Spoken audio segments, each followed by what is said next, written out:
Como a tia falou ali no outro vídeo de correção, eu falei que eu ia fazer um videozinho sobre mudança de estado físico da matéria, né? Olha só, gente, acompanha aqui com a tia. A matéria ela pode se apresentar no estado sólido, líquido ou gasoso, certo? Esses são os estados da matéria. Só que quando eu falo em mudanças de estado físico da matéria, é quando a matéria passa do estado líquido para o sólido, ou do sólido para o gasoso, ou e assim vai, né? E levam nomes específicos. Tá? Aqui eu tenho um exemplo de uma substância pura. A gente vai usar como exemplo aqui, no nosso esqueminha, a água. Tá? Uma substância pura. Aí, olha só, gente. A água ela passa pelos 3 estados físicos numa boa, né? A água ela é naturalmente no estado líquido, mas ela pode passar para o estado gasoso. Quando ela é aquecida, ela vira vapor de água, né? E ela também pode ficar sólida. Quando a gente congela a água, ela vira um sólido, né? Então, olha só, gente. A água naturalmente em estado líquido. Tá aqui, ó. Quando eu quero transformar essa água em sólido, basta eu diminuir a temperatura. Coloco ela lá no freezer, que tem temperatura negativa, e ela fica sólida, né? Esse processo é chamado de solidificação. Ah, tia, eu tenho que gravar? Precisa ter tudo isso aí esquematizado no cérebro, tá? Então, a passagem do estado líquido para o estado sólido é chamado de solidificação.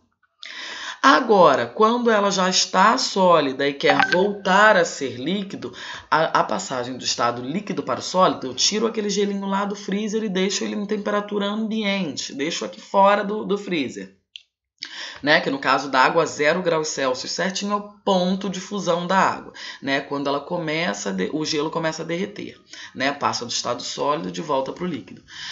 O nome dado quando ele passa do sólido para o líquido é fusão, por isso que é ponto de fusão, o ponto exato que a água no estado sólido começa a virar líquido, ou seja, a temperatura certinha que o gelo começa a derreter.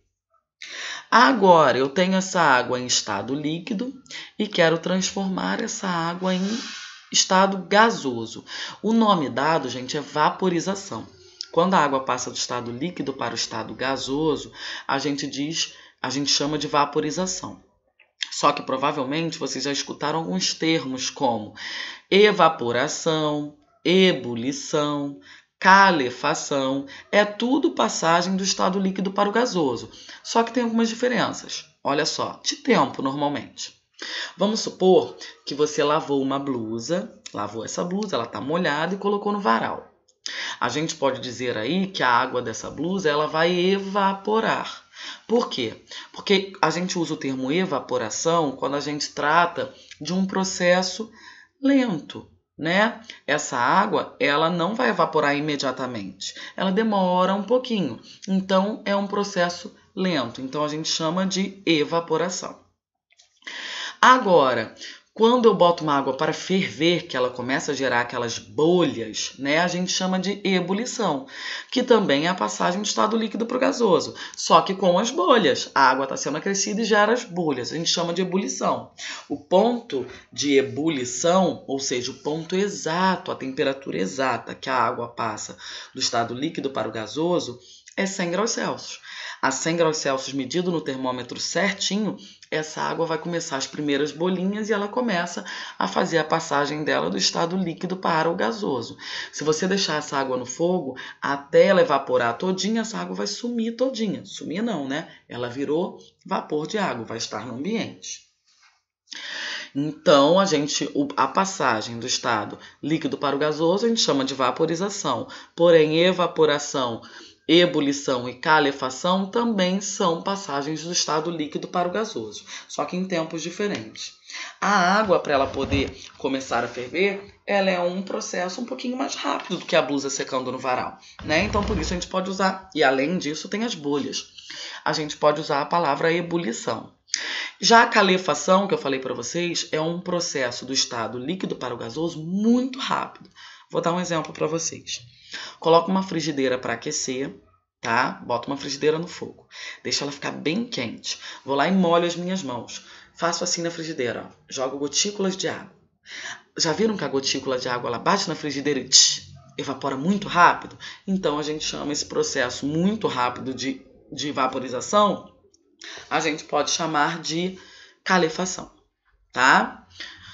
Agora, quando esse vapor de água ele volta a virar líquido, a gente chama de condensação ou liquefação. Diferença de condensação e liquefação. Condensação é um processo natural, tipo a chuva. Tá? O sol esquenta a água em estado líquido, né? As águas dos oceanos, rios, mares, esquenta essa água sobe em forma de vapor. Quando ela chega lá em cima, que é muito mais gelado, ela se condensa, forma as nuvens e volta a virar líquido, que é a chuva. Então, condensação é um processo natural. Liquefação é a mesma coisa, é a passagem do estado gasoso de volta para o líquido, né? A água estava em estado gasoso, volta para o líquido. Só que pode ser utilizado máquinas para forçar esse processo. Aí a gente chama de liquefação, tá? Aí vocês estão vendo que tem um processozinho aqui embaixo, ó. Direto do sólido para o gasoso ou vice-versa, tá? Do gasoso para o sólido. Não passa pelo estado líquido. A gente chama esse processo de sublimação.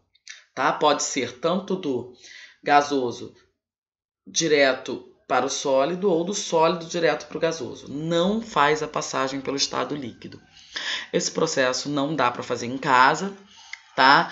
Ele precisa de equipamentos, que ele, por exemplo, pega um gás e transforma num sólido. Vou dar 2 exemplos para vocês muito comuns disso. O gelo seco, vocês já viram um gelo seco? O gelo seco ele vem lá, aquelas pedrinhas, parece um gelo, mas ele solta uma fumacinha. Essa fumacinha é porque ele está voltando a virar gás. Ele foi um gás que foi pego e transformado em um sólido. E ele está voltando para o estado gasoso. O gelo seco ele nunca vira líquido. Tá? Ele não faz a passagem para o estado líquido, porque ele era um gás que foi transformado num sólido. E outro exemplo é a naftalina. Não sei se já ouviram falar na naftalina, que é uma bolinha que lembra até um Mentos, tá? Aquela bala. É uma bolinha que ela é usada normalmente bota dentro de armários, guarda-roupa para espantar insetos, baratas, traça, tá? Porque ele era um gás que foi transformado naquela bolinha. Aquela bolinha, ela vai voltando a virar gás. Se você botar uma bolinha de naftalina e aí ela libera um cheiro que espanta os insetos, tá? Se você botar essa bolinha em cima de um tecido, em cima de uma blusa e deixar, você vai perceber que ela vai diminuindo e some e não molha a blusa, porque ela não faz a passagem pelo estado líquido. Ela faz a passagem do sólido direto para o gasoso. E a gente chama esse processo do gelo seco e da naftalina de sublimação. Tá, gente? Então aí eu expliquei para vocês as passagens dos estados físicos da matéria, as mudanças, e também expliquei a vocês o que é ponto de ebulição e ponto de fusão. Lembrando que, quando a substância é pura, ela tem ponto de fusão e ebulição constante. Por exemplo, a água. A 0 graus Celsius certinho, a água faz a passagem do estado sólido de volta para o líquido. A temperatura correta para o gelo começar a derreter é 0 graus Celsius. Agora, o ponto de ebulição da água, ou seja, o ponto, se você botar um termômetro lá dentro daquela água fervendo, né? Você vai ver que quando ela alcança 100 graus Celsius certinho, ela começa a fazer a passagem dela do estado líquido para o estado gasoso, começa a evaporar. Agora, quando eu tenho misturas, por exemplo, água e álcool junto, cada uma tem a sua temperatura exata para começar a sofrer o ponto de fusão. Cada uma tem sua temperatura exata para começar a evaporar. Então, a gente diz que não é constante, que apresenta variações. Então, toda substância pura vão ter pontos constantes de fusão e ebulição, e toda mistura, vão ter variações no ponto de fusão e no ponto de ebulição. Tá? Por exemplo, vamos supor que o álcool ele começa a evaporar a 78 graus Celsius. E a água só evapora a 100. Então, vai ter uma variação de 78 até 100 graus Celsius para evaporar todo aquele líquido, aquela mistura de água e álcool. Tá bom, gente? Espero que eu tenha ficado clara aí para vocês. Grande beijo. Fiquem com Deus. Até semana que vem.